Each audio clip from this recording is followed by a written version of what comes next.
moments that break us down, searching for light when the world spins round. But in those cracks, the purpose is born, a new way to live when the old is torn. It's more than a story, it's the rise from the fall, a place where your purpose starts to call. With Dr. Stephenson, wisdom takes flight, turning your pain into hope, into light. Collide with purpose, embrace the change. Every story's got a fire in its flame. Tune in, listen, find your way to take life's hardest hits and turn the page. In the podcast, the truth is found. Collide with purpose, let love abound. From heartbreak to strength, the lessons unfold. It's about how we rise, not the stories we've told. Guests with their journeys, sharing their light. In every collision, there's power in sight. It's more than a talk, it's the wisdom we gain through every struggle, through every pain. With conversations that open the door to purpose, to power, to so much more. Collide with purpose, embrace the change. Every story's got a fire in its flame. Tune in, listen, find your way to take life's hardest hits and turn the page. In the podcast, the truth is found. Collide with purpose, let love abound. So come as you are, with your scars and fears. This is the place where the truth appears. Turn your trials into stepping stones. Find the strength to claim your throne. Collide with purpose, embrace the change. Every story's got a fire in its flame. Tune in, listen, find your way to take life's hardest hits and turn the page. In the podcast, the truth is found. Collide with purpose, let love abound. A collision with purpose, your journey starts here. In every conversation, we'll wipe away fear. Find your purpose, let your life ignite. With Dr. Stephenson, you'll find your light.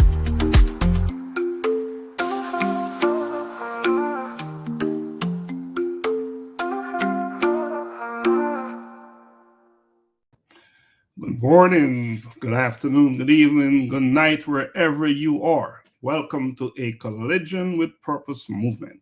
You're watching life-changing conversations to inspire action. Here we challenge you to reflect deeply and take bold steps towards transformation. I am your host, Dr. Laxley Stephenson. In each episode, we uncover the powerful life-defining moments that have shaped the lives of our guests. Ordinary people who have turned adversity into triumph. But this isn't just about their stories. It's about you, our audience. It is about your actions to ignite your purpose and create meaningful change in your life. Today, I am joined by a remarkable guest, Mrs. Juliana Kitenge. Together, we will cut through the noise, tap into your potential, and inspire action. The time for change is now. So let us get started. Let us dive right in. Today, I have the privilege of speaking with an extraordinary woman whose life has been a testament of resilience, faith, and unwavering compassion. Juliana Kitenge is a nurse, a philanthropist, and the founder of An Eagle's Wings, Inc., a 501c3 nonprofit organization that provides vital assistance to families in Africa, the Philippines, and India who are impacted by childhood cancer, while also caring for the elderly and children in poverty. Born and raised in Kenya, Juliana grew up in a world of contrast. Her family had wealth, but she was deeply aware of the struggles of those around her. From a young age, she felt called to help others, a calling that led her to defy expectations. Now, without further ado, let us welcome Juliana to our life-changing conversations. Hi. Hello.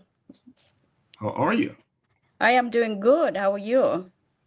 Awesome, awesome. So happy to have you here today. Me too. I'm glad I'm here today. Wow. Juliana, you have had an interesting life. Can Yes, you I am. share a little bit about what was it like growing up, those early days in Kenya?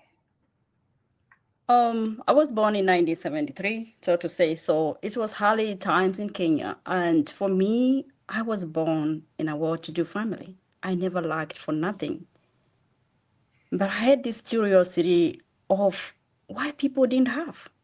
Since I was a little girl growing up, my neighbors they didn't have anything. But when I could see us, we have so much and they didn't have, I always ask myself questions, why don't they have? But nobody could tell me why. It's God's choice. God created them like that. But it was the beginning of a great future for me to do what I do today. Wow. That question, have you figured out an answer to that question? No, I'm still figuring out. You're still in pursuit of that answer? Yes, because I want to see the end game. Hmm. I want to do the maximize potential that I have. I want to serve as much as I can till my eyes go dim. Wow. That's serious stuff you're talking about there, till your eyes go dim. Yes. And that is it, till you can't do anymore. Huh? Because why are we here? There's so many people in the graves today. Why are we alive? You ask yourself every day life, when you wake up, you're okay. Why did God give you another day? There is a reason, there is a purpose, but you have to find that reason within you and rise up and do what you were brought in this world to do. Wow. And we're going to talk about that today. Yes. What you were brought in this world to do. Yes. If you had to describe yourself in one sentence, what would that sentence be? Just a simple lady, a wife, a mother of one, a nurse by profession, a founder and an entrepreneur, and a woman who is so passionate about serving the less fortunate. And above all, I love God. Love God. Mm-hmm. And that's a big piece of it all. Yes. Yes. Because that question you're still pursuing, that's where you'll find your answer, right? Yes. That's where you'll find your answer. It's interesting how we connected. Yes. It's interesting. Do you want to share a little bit about how we connected? I will tell you this. So it's like divine intervention, because I've been wanting to talk about my story 5 years, but I never had the chance to do it. But one time, a friend of mine told me about a friend who is suffering from cancer, Elizabeth. And I told her, Elizabeth, give me a call and we'll talk and see how I can help you. And we had a good talk. And we never talked about you that time. It stayed a long time, and we went on and we were talking about helping people more. And he said, I have a friend of mine in Atlanta. You can connect with him and see how you guys can do stuff together. Mm-hmm. And that's how I got to know you. Later did I know that God had a plan, which I didn't know. Like, he plans our life in a way that we don't even know. Now here I am talking about my story, about the questions that people ask. Why do you do what you do? Why did you come here? Why did you do this and that? And now here I am in your platform talking about it. And I'm grateful for God for that. Thank you for that answer. And I know Elizabeth is watching. Hi, Elizabeth. Thanks for joining us. We appreciate you coming on. Thanks, Donna. Thanks for joining us. And anyone out there who's watching, we appreciate you joining us in life-changing conversations to inspire action. And today, my guest is Juliana Kitenge. and I want to make sure I pronounce it the way that it would be pronounced in Yes, it Kenya. is. It is right. Mm-hmm. Keep it real tonight. Yes, Keep yes. it real. And I say tonight because it's nighttime in Kenya and it's Yes, daytime here yes, in the yes. United States. So interchangeably, I will use night and day. So, there was a major influence in your life, someone, your grandfather. Mm-hmm. Yes, Samson is his name. And yes, he it is. played a major role in shaping who you are today. What are some Yes. of the most important lessons he taught you that you still live by today? Yeah, my grandfather, may God continue resting his soul in peace. He died when he was 107 years. He was a man of integrity. He was a noble man. He had a big heart. And he struggled so much to gain the wealth for a family. But when he got rich, he had a heart for the poor. He will give a lot. He will give the church. He will do, everything. He is the first guy who brought the missionaries to Kenya. He will, give them land to build churches and that. But one thing that he used to tell us every year when we meet for Christmas, he would tell us, be kind, be selfless, give unto others who have nothing when you can. Share, learn how to share. And one thing he told me, like, see people for who they are, but not what they can give you. Wow. And I ran with that. And that time I remember I was 11 years old when I was, seeing him, one thing he used to do, which was very tremendous for me, he will get these, in Africa, there are so many people walking the streets, they are sick, they have, mental illnesses that they don't have, they're not taken care of. He will get those. They're very schizophrenics that will just beat you off.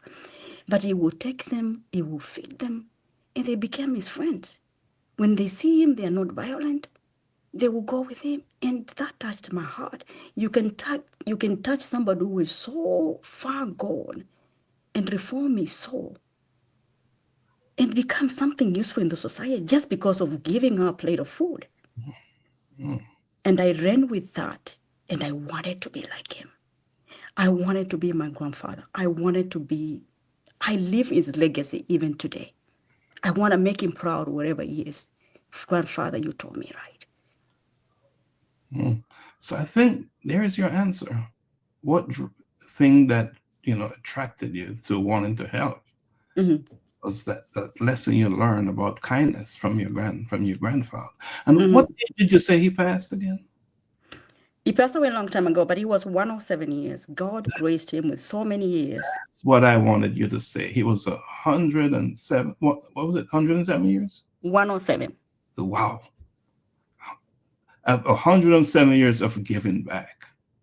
Yeah. Of giving back. And that was just how he blessed others, and God used him to Yes. bless others. Kept him so long. Yes. So long. That's powerful. Wow. May his soul rest in peace. Amen. And his work will never end, by the way, because you are carrying on his work. Isn't that amazing? Yes, and I am the only one who does what he did in life in my family. And I Now, am so proud of him. we're in Kenya. Can you tell us where in Kenya you're? I am born in eastern part of Kenya. That is Machakos. People in Nairobi right now, they know Machakos, eastern Kenya, Makueni, those sides of Kenya. Not western, but eastern. Kenya is eastern, western. So I am from eastern Kenya. From Eastern Kenya. Mm-hmm. Awesome, awesome. We're going to Kenya in June, So and that's so good. maybe if we get the opportunity to Mm-hmm. go to where you're from, or I know at some point we At some will point, yeah. let Mm-hmm. that happen, right? Yes. Juliana, you had a childhood of contrast, right? Where you experienced seeing injustice very early. You Yes. grew up in wealth. However, you were deeply aware of the struggles of the poor. Yes. Is there a moment when you truly felt the injustice of that it really touched you? Or can you Yes. describe that moment? Yeah. So in our family, there are farms, and those who are in Kenya right now, they know people come, they're casual laborers. People come, they do, casual jobs, they plant, they harvest.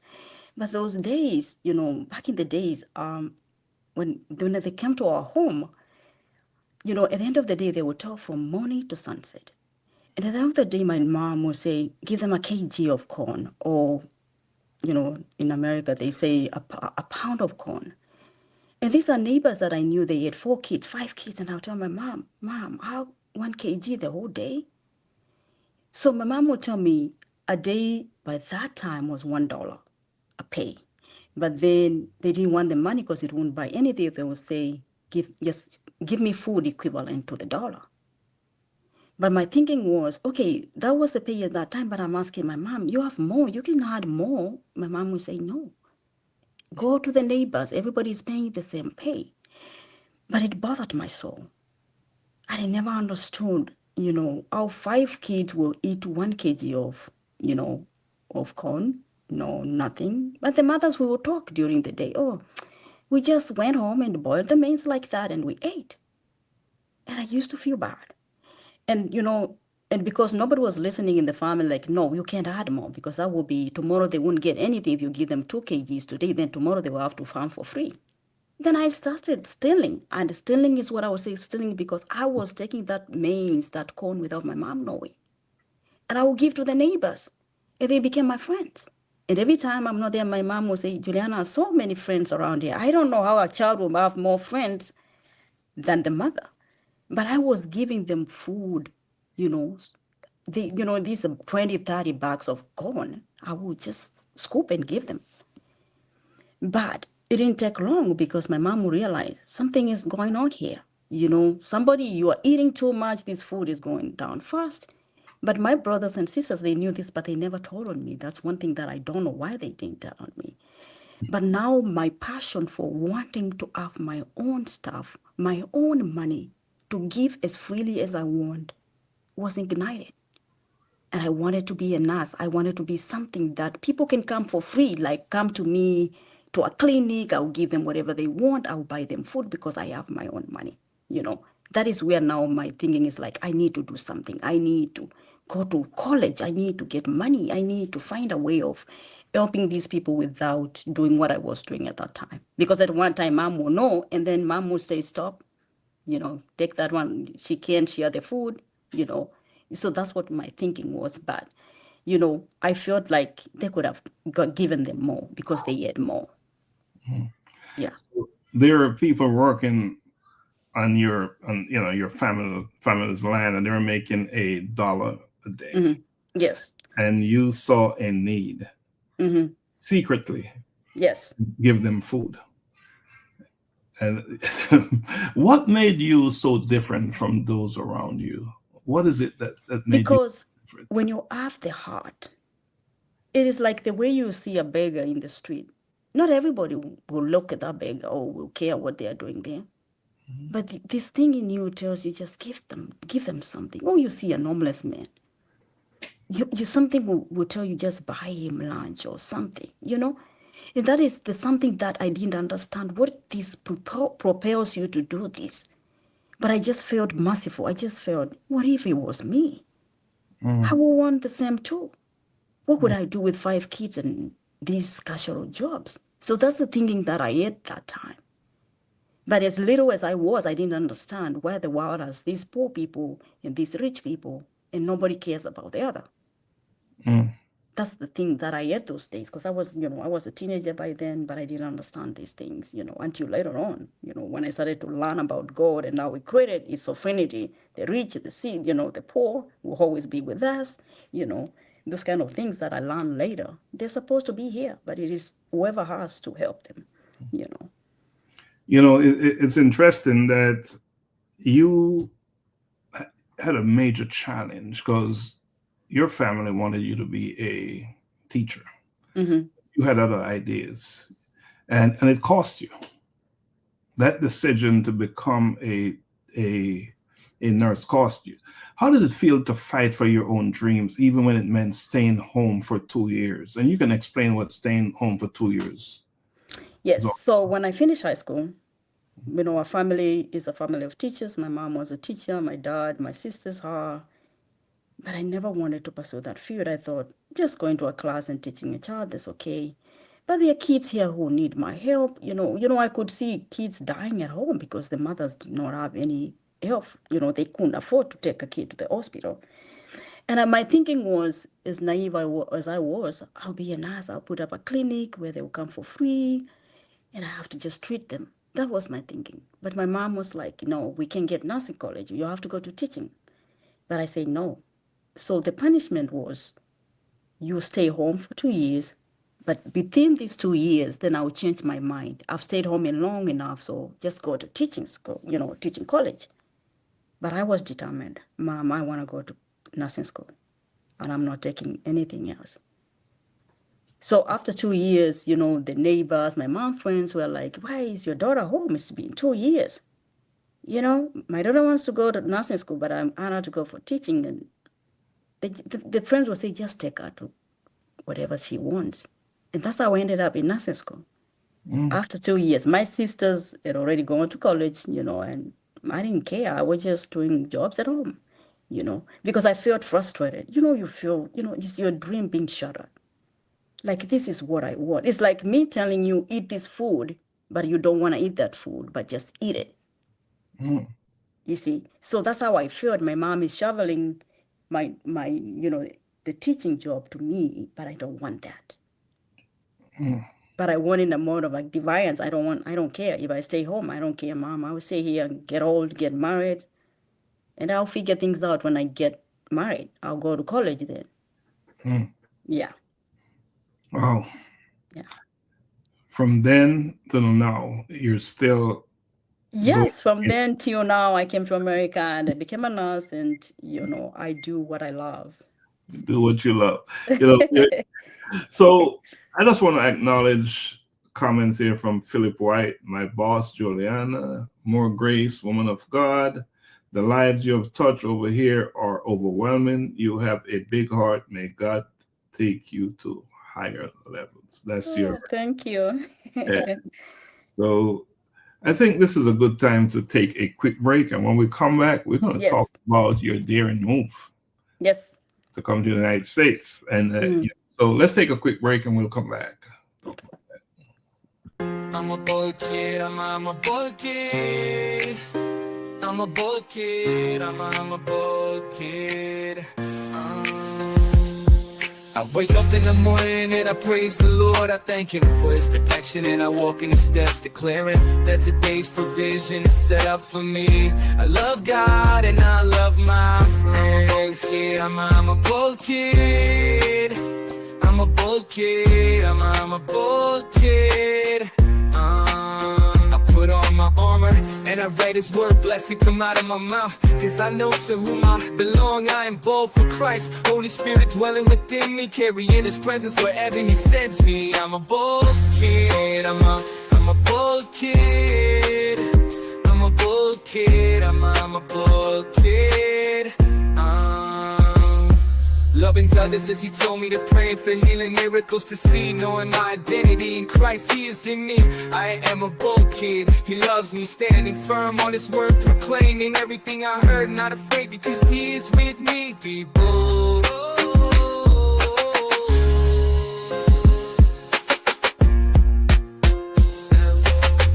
I'm a bold kid, I'm a bold kid, I'm a bold kid, I'm a bold kid.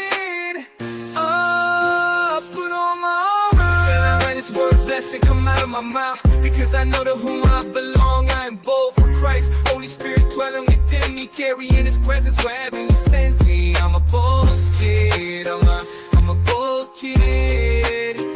I'm a bold kid, I'm a bold kid. All right, welcome back to Life-Changing Conversations to Inspire Action. And today, my guest is Juliana Kitenge, and she is inspiring actions. Welcome back, Juliana. Thank you. All right, so I want to talk about the daring move you made to come to America. And yes. Can you share with us how all that transpired, how that happened? How that happened? Okay, in short, I will say, okay. So when I became a nurse, I was working one hospital in Nairobi. And I was working in the outpatient, they call it in Africa, but here is the emergency room. And in Africa, when you go to the hospital those days, you have to buy a card, like a page where they will write your, prescriptions, your conditions and stuff like that. So these mothers will come with their kids, malnourished, diarrheaing, convulsions, and they have no card. And they will sit there a whole day. And I ask the mother, you have money, you buy the card. They will say, I don't have anything, mom. And I just felt so bad. So what I used to do, I will filter them, whoever doesn't need that, I will just buy their cards, maybe 10 of them, 15 of them, and I'll buy them the cards. And went on, and they will tell each other, if you don't have anything, you don't worry, there's a lady there, she sits in this office, you can go and she will help you. And now it ended up that I used to use all my pay. I was getting paid $50 a month. That is very little, equivalent to 6,000 Kenyan shillings, which was very little by that time, or which was a lot of money by then. And I used to use all the money that I had. And one day I remember my husband telling me, I need you to pay something because I have one thing to do. And I was just like, I don't have money. I said, I don't have money. I said, what do you mean you don't have money? I said, I was just murmuring. Oh, there was this woman, she was struggling with this and the kid was dying and I paid this, And my husband never said a word. He just said, you're going to give, how are we going to live if you're just giving all the money out? And right then I realized, I'm going to lose my marriage because every day I'm giving. But I couldn't stop, Dr. Laxley. I couldn't stop. The following month, I have no money. And one day I was driving home and I told God, take me somewhere. I don't know where. I hear people go to America. I hear people go to United Kingdom. I hear South Africa, Take me somewhere where I love enough for my family and more for your people. And who is God? I am walking in the streets of Nairobi. I will never forget Tomboya Street, the ones who are working from Kenya right now. And I see a magazine written, Live and Work in America. And I buy that magazine. And that is the beginning of my life to come here. Divine connections, God planning everything for me because of that one thing I said. Give me more for your people. Not for my own needs, but for your people. Wow. And here I am today because of that one word that I spoke to God. Because I wanted to protect my family because, yeah, for sure, if you're earning money and you're just wasting it, your husband will not understand what are you doing because we don't all have the same calling. But for me to prepare for that, I knew God was somewhere. I knew he was listening. I knew he would see what I was doing. And lo and behold, that was the key. It had everything. It had how you're going to get here, what you're going to do, how you're going to start working, how you're going to start your Social Security. In the back of the page, it had go and apply in this place. And I remember going to my husband telling him, oh, I got this thing. We can apply for green card. He asked me, Juliana, do you know how many people apply for those things? Millions of people. Do you think Juliana's name will be picked up? And I told him, I have this intuition in me that this is it. God wants me to do this. Reluctantly, we went, applied for the green card, and we got it. And now the journey became preparing myself to come here. But everything that you do positive and you do to people, there's always a downside of everything. And I remember I had a friend who the mail was coming through, and when the mail came for me to start preparing, my friend threw it away. But who is God? I started having these dreams. On August, I will never forget 2004. It is showing me, Juliana, you're supposed to go to the embassy September 25th. And I dream again, September 20th. And I tell my husband, something is not right. I'm dreaming like we're supposed to go to the embassy. Say, you're always, you have anxiety. You wait. They will send a thing. And the third time the dream came. And I went to a booth, like this phone booth, and I'm calling, Kentucky Consular, please. My name is Juliana. I was talking so fast. Now I talk so slowly a little bit. But the British English, the lady would say, slow down. My name is Juliana, and I think I'm supposed to go to the embassy. And she said, yes, ma'am, we have sent you a mail to this address and it's been signed for. I didn't get it. I didn't get it. And then she said, I am going to send something in the mail. You go to the embassy. And that's what happened. I got it. I printed from my email and I went to the embassy and I got my visa. Later on, I asked my friend whether she got the thing and she said yes, but I got jealousy and I tore it apart. And I told him the door that God opens, no man can shut. He can send angels to do anything because that is the door that he had paved for me to do his work. Wow. And that door continues to open wider and Yes, yes, wider than wider. And let me tell you the funny thing. My family lives here. We are all the Moses family, they live here. We are blessed too because we were well-to-do. We are 30 of us from the same family here in Indiana. But God did not use either of them so that nobody takes the glory. I'm the one who brought you here, or I created the path to you to come to America. I came on my own ways, God's terms. So you had family living here? Yes, I had Oh, family. My uncles, they came here in 1973, and they have been here since then. I was a little girl when they came here. I was a year old. But God never used them. He used his own ways, his own means, because he doesn't like sharing his glory with anybody. He doesn't want to say, you see how she's going? It's me who brought her here. And you saw that ad in the paper. Yes. And you did the foolish thing, because who would apply? Who would, just like your husband said, thousands of people will apply, right? Yeah. But you didn't listen. But I had this, the intuition in you, like, this is it. I think this is it. Wow. And guess what? It was it. It is. It was it. And the journey begins. The journey begins. And my husband, I got a visa, and God wanted my husband to stay back in Kenya because I knew he would be the stumbling block of whatever God had planned in his own ways. And talking about your husband, right? That's a story in itself. Yeah. But one of deep commitment. Mm-hmm. When you first met him, he had little, yes, financially, but yet you chose him. Yes, because there's power in the words that we speak. And when I was growing up, I used to say, I want to get married to somebody who has nothing, so I can experience what it is to lack, what it is to struggle. I was just saying these things casually. I never knew that. And my husband is an engineer. He was working in an hospital at that time, a hospital engineer at that time. And the school that I went to college, that's where I met him. Mm-hmm.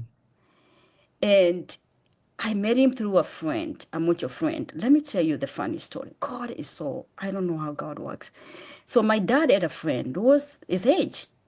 The father was a friend, and he said, oh, my daughter is going to college in this place. And that guy was the head of the department. And I get there, and he's taking care of me, and he starts to be my friend. And then he introduced me to my husband.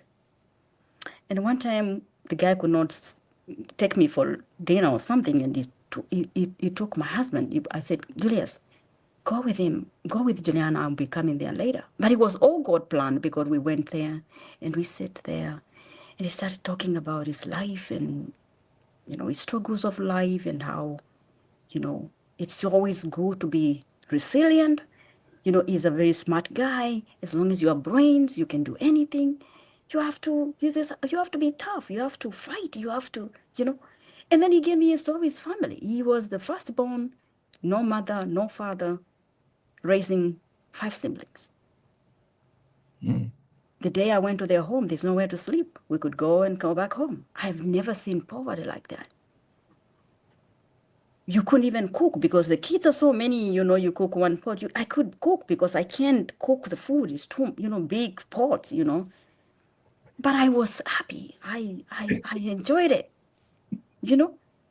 And that is the bad decision I made for my life, because my husband today, he is my pillar. He is my everything. He is my, he tells me you can do this. He supports me wherever I go. I travel around the world. He would drop me in the airport. He would get me back. And people will ask me, Juliana, do your husband think you can go be doing other things out there? No, because he knows who he married, and I know where we have come from nothing to where we are today. But I embraced the experience and I loved it because now I knew how it is to stay without food, to want for money, but you can't have it, to want so little money and you have all these responsibilities, but still you are smiling, but still you are happy. And it's nothing. You just live a life as it comes, one day at a time. You know, it is so interesting that most women want to marry into a situation that is going to be secure financially and uplift them in a certain way, right? You, because of what you're drawn to and because of the work you're drawn to, you had to experience certain things. Yes. And you chose to marry because you wanted to know what it was like. Yes. To know what it was like to live like the people that would become the purpose of your life, to serve them. And yeah, because I wanted to relate. Yeah, you want to relate. Yes, I wanted to know when somebody tells me, Juliana, I have no food today. I know what it is. Juliana, I have only one dress that I wear on Sunday. The rest of the days, I just wash it at night and sleep. I can know what it is because I saw it firsthand. Not only you're walking the talk, you have to walk in that same space. Yes. And it is something that drives you, a force that you don't understand. Because who wants that? Who wants to go live a poor life when you know you had a better life? It's something that the passion is like, it ignites. It's like it lights and you gotta go. Something is driving you to these things, to preparing you for what you are planned to do, you know? And life was not always a smooth walk for you. You had a child that is a situation there. If you want to talk about that. Yes. So the first time, I get married, a good wedding, big wedding and everything. And like everybody, every woman, I wanted my firstborn. But I had a premature labor at 6 months and my child was preemie and she was born in a hospital that was not, well equipped because I was traveling and all of a sudden I started having labor pains. And for me, I thought, I'd bled so much. I thought, the child had died. But when I pushed the child out, the child cried. The little baby, like maybe, I don't know, an inch or, And we had an incubator there and, they tried to, save her, but she couldn't. They couldn't. So the baby died. And I was devastated, I was devastated. But what I've learned in life, things always happen for a reason. And for what I've learned, I don't complain when adversity comes my way. It is God preparing you to the next glory, or rather to the things to toughen you off, to face these things so that one day there will be somebody who will ask you what did you do when this came to you? And you can tell them. You fight. I know I was depressed for a while. I felt bad, but I had to rise up and look for the future because that is that. But I gotta rise up. God will give me another child, or if He doesn't give me any, then something else will come. I will adopt a child or something. But as a woman, you know how we feel. And when you're married, people look at you. Oh, she can't have babies or whatever. You have all this going around your mind. So all the time you want your own, even if you adopt one. And later on, I wanted to get another. I told God, give me back my girl because I wanted a girl child, and I got Sandra now. Yeah. Let's talk about Sandra. You brought her name up. Let's talk about Sandra. Tell us about Sandra. Sandra is brilliant. She's in college right now. She's majoring in biochemistry. And she is a kid who steals my soul. She's like me. She's passionate about things. And she reminds me of my resilience of life. So back in 2016, she was 13 years old. Child was well healthy, nothing going on with her. And one day I get a call from the school nurse. Come quickly, your child is not feeling good. And my heart sank because she said that the pass rate was going to over 200. And as a nurse, you're like, something is very off. And that day, I remember my husband, he travels a lot. He was here. And we went there, and my child is there saying, Mom, I don't know, Mom, what's going on. And we went to the doctor. The doctor tried to listen to our lungs, and he said, I can't hear anything. I can't hear any sounds. And she said, you have to go to the emergency room. And we go to the emergency room, and they get an X-ray and CT scan, I think. And they said, your daughter's lungs are full of water. And there's a tumor sitting on top of her heart. That's why the pulse rate is going so high. But they didn't tell us what was going on. You know the way you go to the hospital with something bad, the nurses will come in and out, and the doctor will come and they will ask, are you Sandra's mom? Are you Sandra's dad? The doctor will see you shortly. And we stayed there for a long time, and the doctor came and said, I'm sorry, Juliana, your daughter has cancer. Mm-hmm. When you hear that word, cancer, it doesn't matter, Dr. Laxley, out of your heart sinks. Oh, what comes in your mind is death sentence. Oh, what comes in your mind is years of struggle and stress. And I'll tell you, from that day, me and my husband, we got confused. It's like the mind switches. You're not thinking straight. And they said you can't even drive out to the hospital. They had to uplift her to another hospital. And on the way, my daughter is calling me, Mom, where are you guys? They're putting me on oxygen. I can't breathe. I don't want to die. You can imagine your own child, yelling for you. We are driving, me and my husband. One thing she always reminds me, when you talk about my story, talk about this. I come home, and I'm trying, it was Indianapolis, I'm trying to get a few clothes because we don't know when we're going to come back home. And I get a suitcase, and I am putting shoes. I put all shoes. I went to our room, I got shoes. My husband, we are putting shoes in a suitcase, all shoes, Dr. Laxley. I didn't know how. We get to the hospital, and my daughter said, I need to change. And I opened the suitcase. It's all shoes. She said, Mom, what did you do? I said, what happened? They're all shoes. And I said, oh, I think I didn't know what I was doing. So we had to go to Walmart, here, and buy clothes. But that starts the journey to fight cancer. Mm-hmm.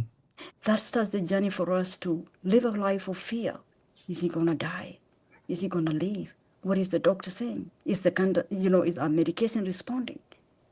But I tell you this, during that time, I taught God these two things. If it's your will for my daughter to live, I'm grateful for giving my child for 13 years. Mm. And if it's your will, God, heal my daughter. But if it's not your will, Father, take her home. I don't want her to suffer. And those are the two prayers that I prayed when I was in the hospital, because I couldn't pray, I couldn't read the word, I couldn't do anything. And here's my daughter, they drained 5 liters of water from her lungs. And now she started breathing well. And now you know how it goes. They do the biopsy, and they couldn't touch that. They couldn't operate because it's so close to the heart. And they started giving her then chemotherapy. It was, large lymphoma, large BC mediastinal lymphoma. And the journey begins. I'm sitting there day after day with my husband. We quit working. We just stayed by our side. Mm-hmm. And right in there, I heard like a voice say, it's about time. Go help my children. And when my daughter was not even healed, I started now the foundation. I started helping the kids who have cancer. Mm. I started thinking about, I had all I needed, good doctors, scans, everything was paid for.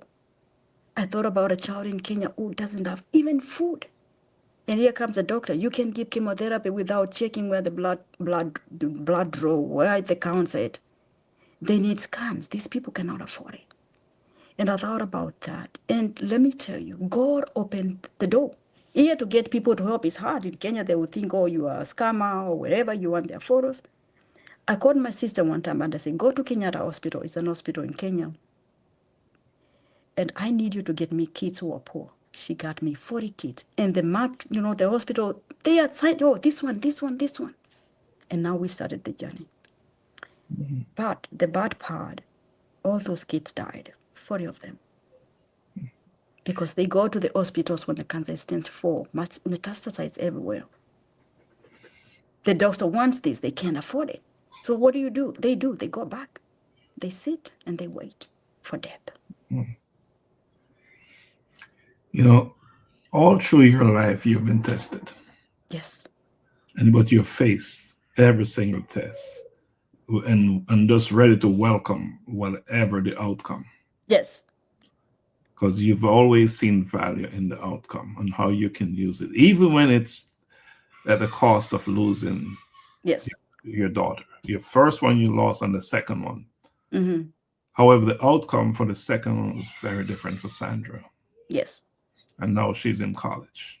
Yes, and that was 2016. Now she's in college. And I tell you this, the day she stepped out of that hospital, 2016 June, she has never gone back. Never gone back. She has never had side effects. Cancer is gone. Forever. Forever. This has been 8 years. Wow. Since that time. And what a powerful testimony. And God will show me dreams. I tell God, you gotta show me a sign. You gotta show me something that she's gonna be okay. And I'll tell you this one thing. God will show me the cancer, the hair fell off.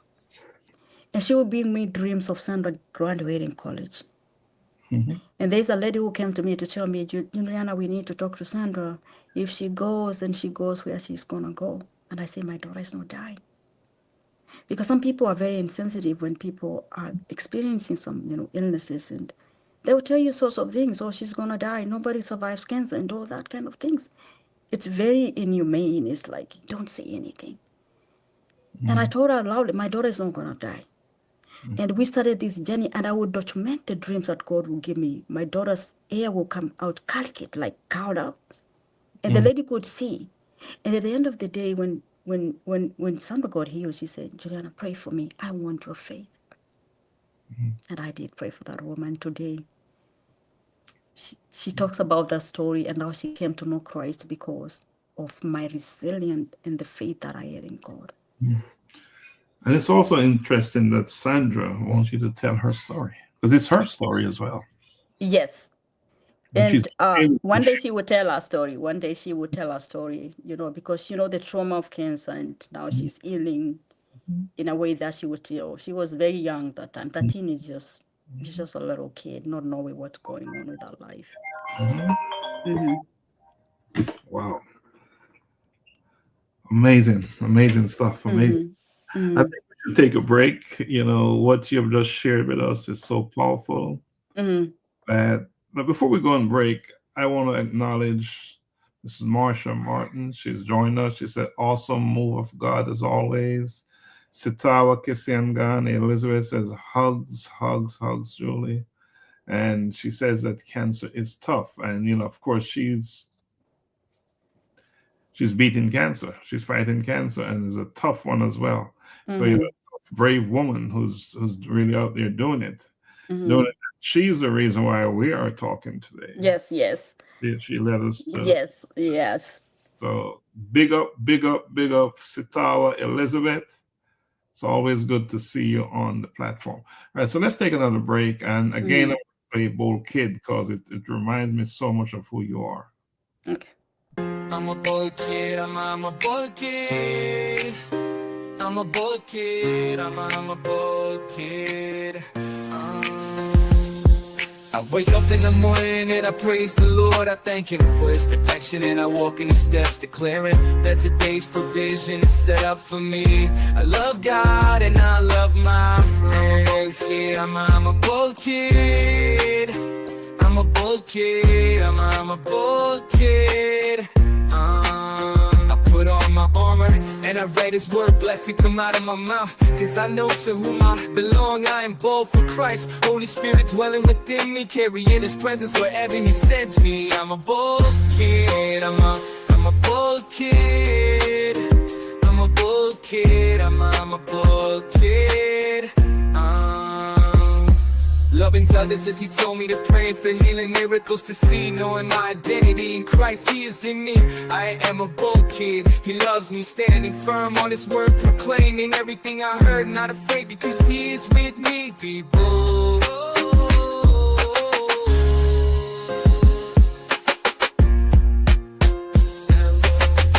I'm a bold kid, I'm a bold kid, I'm a bold kid, I'm a bold kid. Put on my armor, and I let His word blessing come out of my mouth, because I know to whom I belong. I am bold for Christ, Holy Spirit dwelling within me, carrying His presence wherever He sends me. I'm a bold kid, I'm a bold kid, I'm a bold kid, I'm a bold kid. All right, welcome back. Welcome back to Life-Changing Conversations that Inspire Action. And today, my guest, Juliana Kitenge, is inspiring actions. Did I get the name right? Yes, yes. That's so important to me. I wanted to say it like they say it back home in Kenya.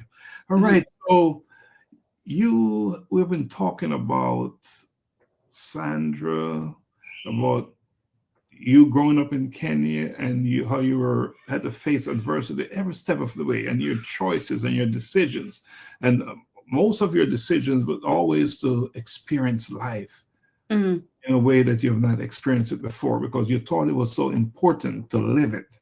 Yes. And know what it's about. Yes.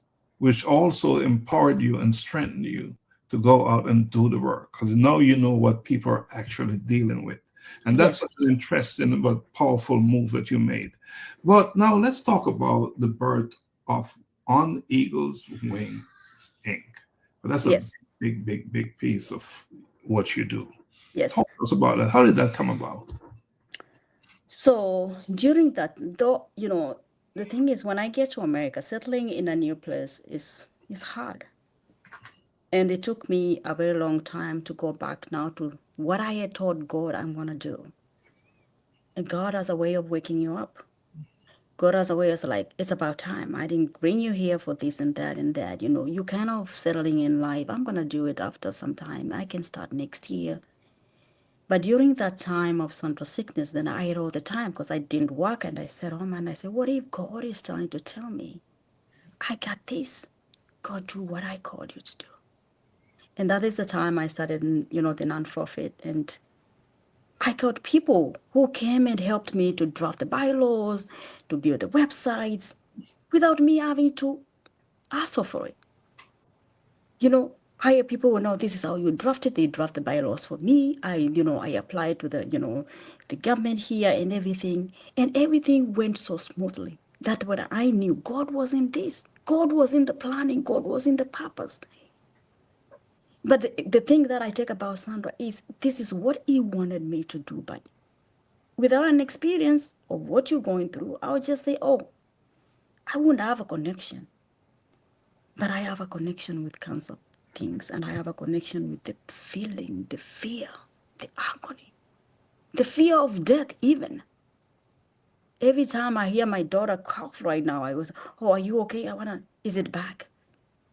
Is it coming a secondary cancer? Because the doctor will tell you, oh, some of these medications we give, they may bring secondary cancer, so you gotta be very aware of what's going around you.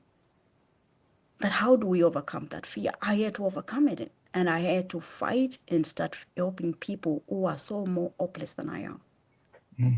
People out there who doesn't have any, social circles where you go vent like here, or I usually tell people the poor always relate with the poor, the middle class with the middle class, the rich.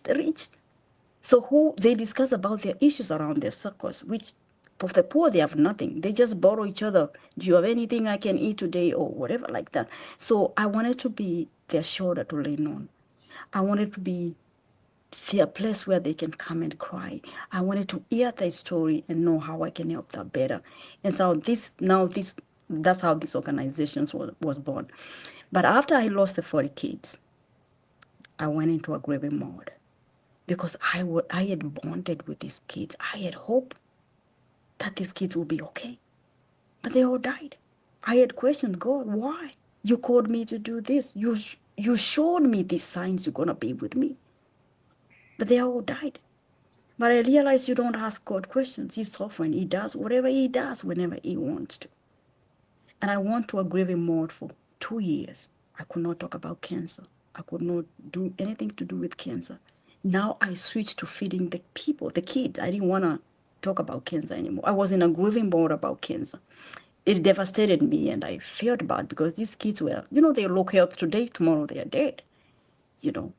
So now, starting last year, I started now wanting to go back to my, I have kids in Uganda that I help, secretly. Nobody knows them, but now I've started now to want to revive. I've healed, so to say. My grief has passed on. Like now, I don't think about it in a bad way, And it's about time I fight. It's about time I speak to them. It's about time I get them the resources that they may need. If we can save one child, then that's my joy.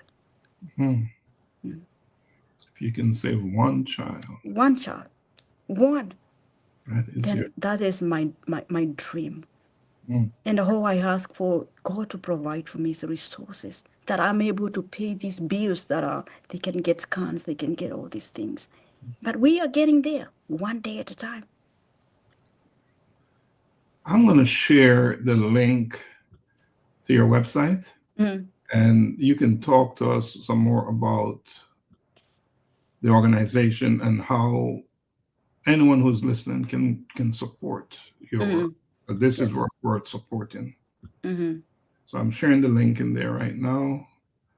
Yes, it's posted. So if you're watching us, if you'll watch the replay, please, and if you're so inclined and you feel like supporting, you can go to the website, and I've posted the link in the chat, in the comments section.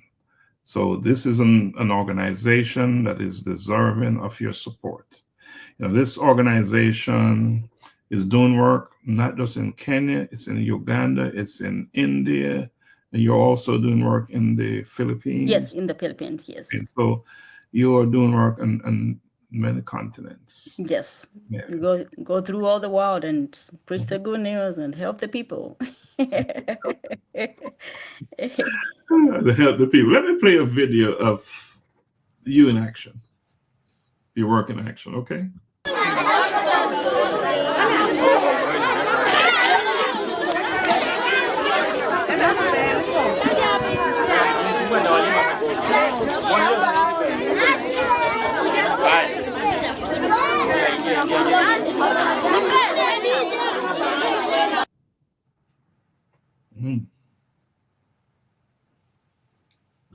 I'll play another video, then you can talk about them, okay?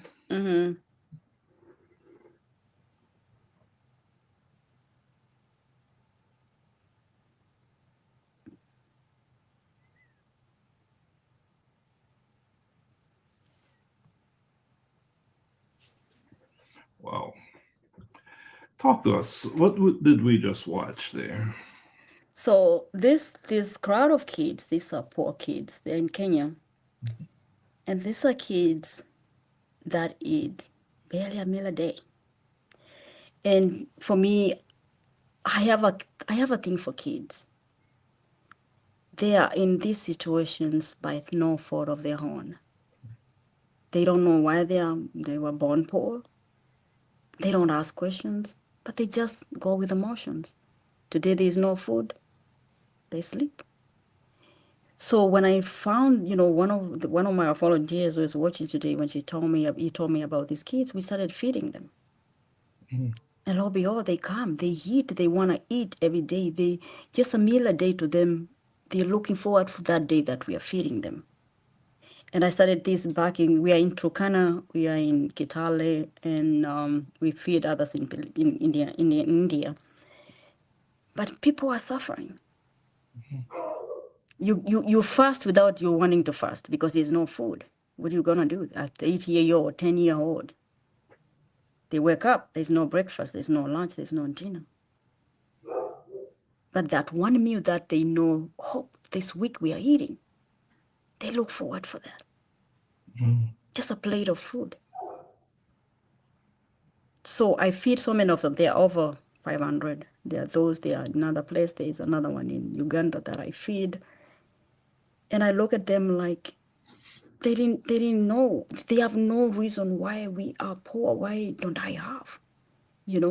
But if I can save them and I can feed them for as long as I live, then I will. And I pray that one day, as when I go on to, leave this world, somebody else will take over and do the same. Just like your grandfather. Yeah. And then, yeah. I pray that you get to 100. Yeah. And then these other ones, those are kids, as smart as you see them. They are kids struggling with cancer, different kinds of cancer. I've been with them since 20. Some of them have died along the way, but I have around 20 of them in Uganda that I support. 20 in Uganda. Yeah. And there are so many. I just take a few because I can't take all of them. So I just choose the worst ones so that I can, support them mainly. Because the doctor tells you, go feed your child good nutrition. You can't afford the food. What do? The kid, no nutrition, no money to go to the hospital, no money for scans, nothing. So these kids, they sit home and wait for the day they die.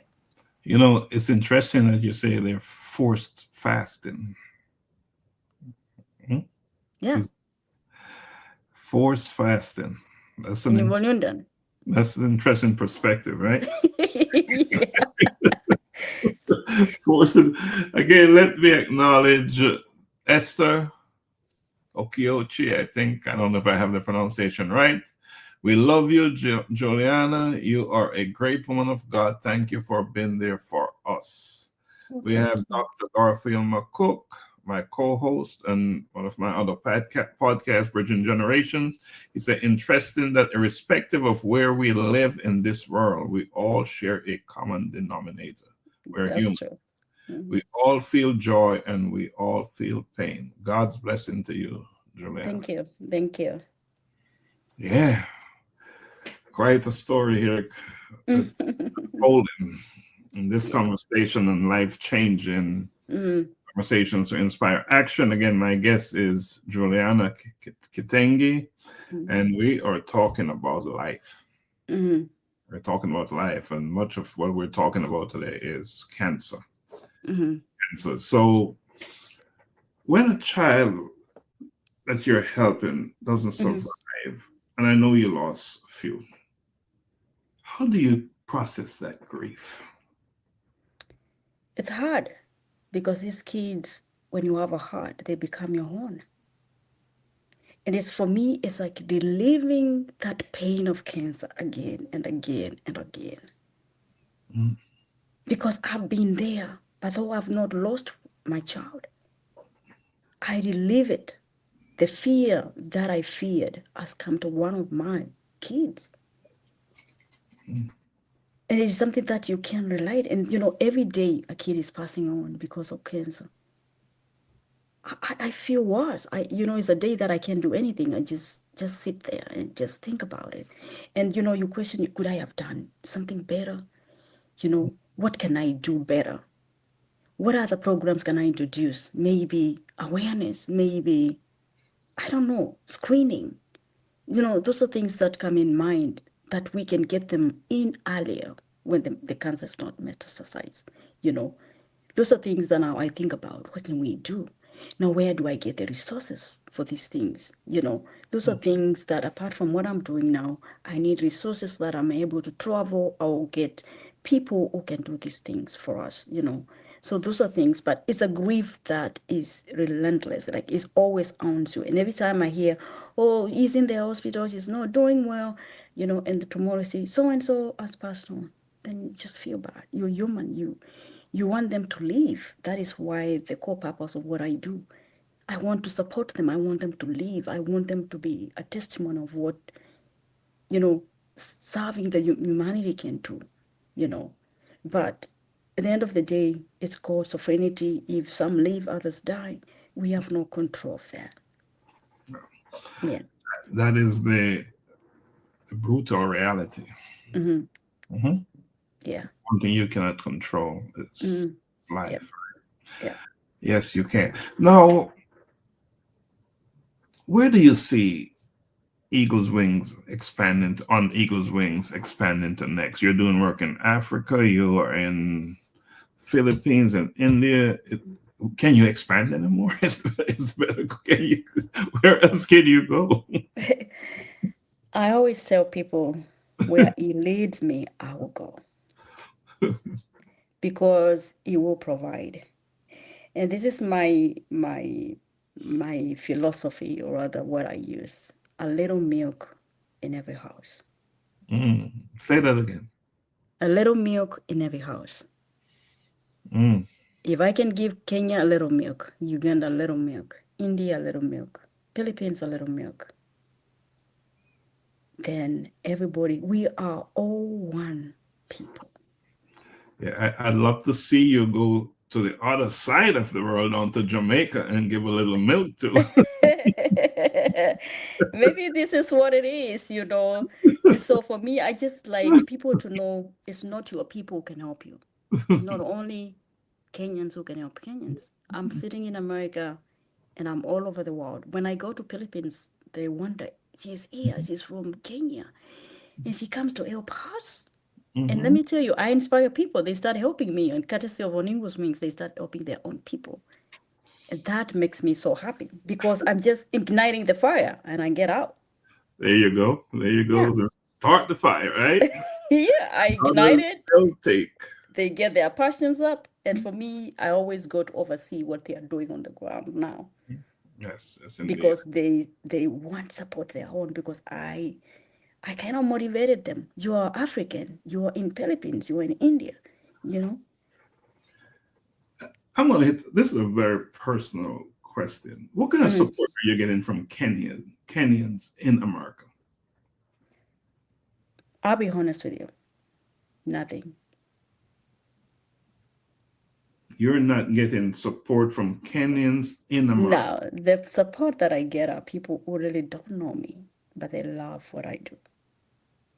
Not from friends, not from anybody that I know, but people who watch and connect with what I do. Mm. And more so, I'll attribute to God supplying all the needs of his people through me. You are a nurse, Yes. and you work for a living. Mm-hmm. You work to put food on your table. Yes. What percentage of your salary are you committing and donating to your work? 50%. 50%. We go, me and God, we share half and half. Mm. If I had today $1,000, $500 will go to the poor. Mm. Because I never wanted to tell a child struggling with cancer, there is no money, I'm waiting for the donors. I wanted there to be money all the time for them. And I prayed God to touch my husband that he won't say, so what do you work for? God blessed me with that prayer that he accepted me to do that. What a great decision you made I back had in. no other choice because you know, Dr. Lex, you have to, oh, I have no funds. And I sacrifice that. But I love it because my wells never run dry. You can never outgive God. Mm. You can never. He will give you until he surprises you. Because it's from the heart, not from the doing. I never lack for nothing. Every time. I will surprise you. Yesterday, 2 days ago, somebody, had a need, not cancer stuff. And I said, whatever you have, you can give it to me. And I gave that person $500. Today, this morning, I get a check, $500, exactly the money that I rented that person for my organization. Because $500 every week is what is for the organization. I give that money, I push it there in case I use a little and say I'll refund it. But what God wants from us is the will to do it. Don't worry about where money will come from. Don't worry about how you're going to do it. Because this is something that is not benefiting you, it is benefiting the people. We don't get money to buy cars, build houses. I tell God, it's for your children. And He always will touch someone somewhere who I have never met, who I don't know. And he will send money for the need, for the missions. Like now, I plan to go to Kenya. I need to raise 5,000. It comes. I need to go to Philippines like in April. The money is already there for it. I do the budget. God, I need $4,000. I don't know where it's going to come from, but I have faith you're going to provide, and he does. It will be there. It will be there because it is, you can never outgive God. You can never compete with him. He will show you great and mighty things that you'll be surprised. Because it is for his children. And your work is mandatory. Yes. It must be done. And now let's change up things a little.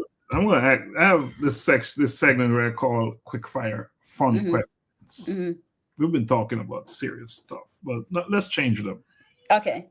If you could swap lives with any celebrity for a day, who would it be and why? Oprah Winfrey. Why?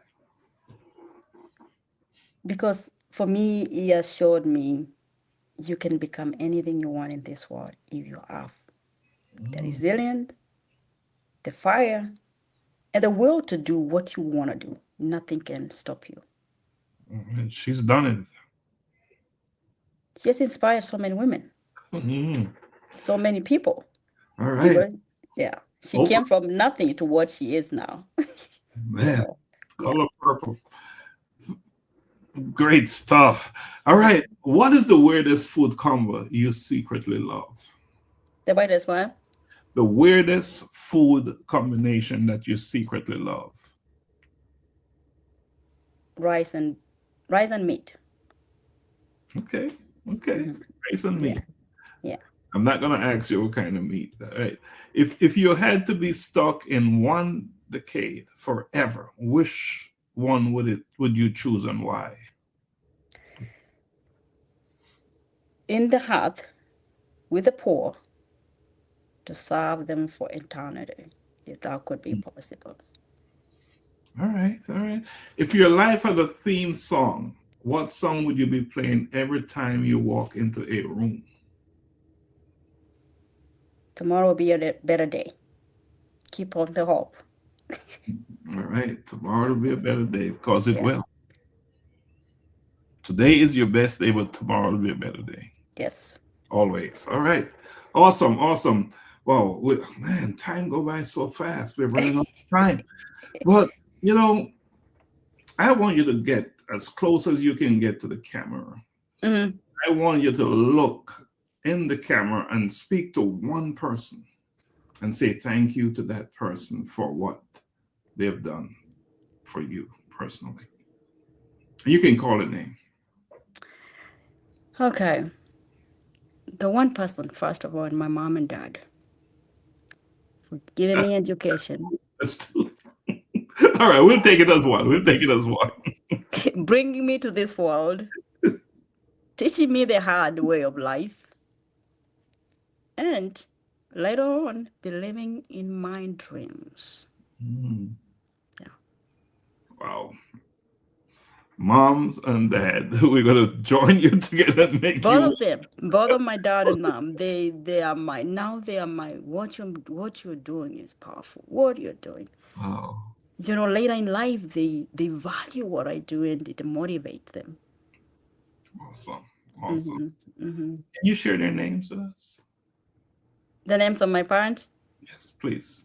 My dad is Thomas Morse and my mom is Monica Thomas. Awesome. Thomas and Monica. And then I can add my husband. Okay. He has been my pillar, my everything. He's my, what do we call it? Test check. If I have to do something, what do you think about this budget? You analyze that. What do you think if I go to Kenya, if I do this? He has been there for me. And I thank him for giving me the privilege to do what I love doing and supporting my passion. Wow. And the world saying thank you to him. And his name is Julius Kimoyo. Julius. Thank you, Julius. Appreciate you. And thanks for what you do and for the support that you provide to Juliana so she can go out there and do what she enjoyed doing. Yes. what she's good at as well. Yes. So, Juliana, is there, if this is an opportunity for you to add anything else that you'd like to add before we go? I know we didn't cover your story. Yeah, we will do it another time. And this is what I tell people out there. You know, everybody has something in their heart that they would love. If I had this, I would do this. If I have this, I would do this. I urge them to rise up and do what you love. You don't have, we are all not called to do help people, humanity and stuff. There are other things because these things are interconnected. I need somebody who can do my website for my organization. Service to humanity is all interconnected. I can be the donor. There's somebody on the ground doing the ant work. And me, I'm here organizing everything. So people are out there saying, I wish if I had money, I could start one person at a time, one thing at a time. And you'll be surprised when you open that door. Support will come from all directions because it is for the good of the people. So my fellow Kenyans, if you're watching, my fellow Americans, if you're watching, find the purpose in your heart. Just ignite it one day at a time. And how could it be all of us singing the same thing with different passions? The world could be a better place for all of us. So thank you so much for hosting me, and thank you for listening and who will listen later. May God bless you all. Wow. Well, Juliana, I just want to say thank you, not just for being here today, but for the work you do. But that's more important than being here on this platform. Yes. The lives that you have touched and the heart that you have shared with us on this platform today. Your story is one of deep sacrifice, unwavering faith, and a relentless commitment to lifting others up. Thank you. You have experienced pain, but you have taken your pain and turned it into a purpose. Yes. That's changing lives. And that is nothing short of extraordinary. Yes. You know, hearing your journey from that little girl growing up in Kenya, taking things off the family's farm and giving it away. From then you knew that your life was not about you, but it was meant to help and serve others, To you, leading on Eagle's Wings, Inc., it's all a reminder to all of us that purpose isn't found in comfort, but in the moments where we choose to step forward, even when it's difficult. And in your case, you made sure you experienced difficulties because you wanted to understand it better. Yes. You are living proof that love, faith, and perseverance can truly move mountains. Yes. And so to everyone listening, it is my hope that Juliana's story has inspired you as much as it has inspired me. If her words stirred something in your heart, the most important thing, and I think that's what Juliana was just saying, don't let it stop there. Do something. Take action. Step up, show up, and be that person who's going to make a difference in the world. Yes. Give, and you don't have to have a lot to give. Yes. Yeah, just give a portion of what you have. Even if you're denying yourself sometime, it's okay. Because too often we find that we are overindulging in things that we don't need anyway. And can give more, right? So you should be a source of kindness to others. Because when you're kind to others, you're also kind to yourself. Yes. That is a way of showing kindness to, So again, thank you for your wisdom, Juliana, and for showing us what it means to live with purpose. Thank you. Yeah. And to anyone listening or will listen to this broadcast, keep seeking, keep believing, and keep having those life-changing conversations with yourself and others. So until next time, I say stay inspired and live a life of impact. Juliana, Thank you. you stay behind a second, okay? Okay. I'm a bold kid, I'm a bold kid. I'm a bold kid, I'm a bold kid. I wake up in the morning and I praise the Lord. I thank Him for His protection, and I walk in His steps, declaring that today's provision is set up for me. I love God and I love my friends. I'm a bold kid. I'm a bold kid. I'm a bold kid. I put on my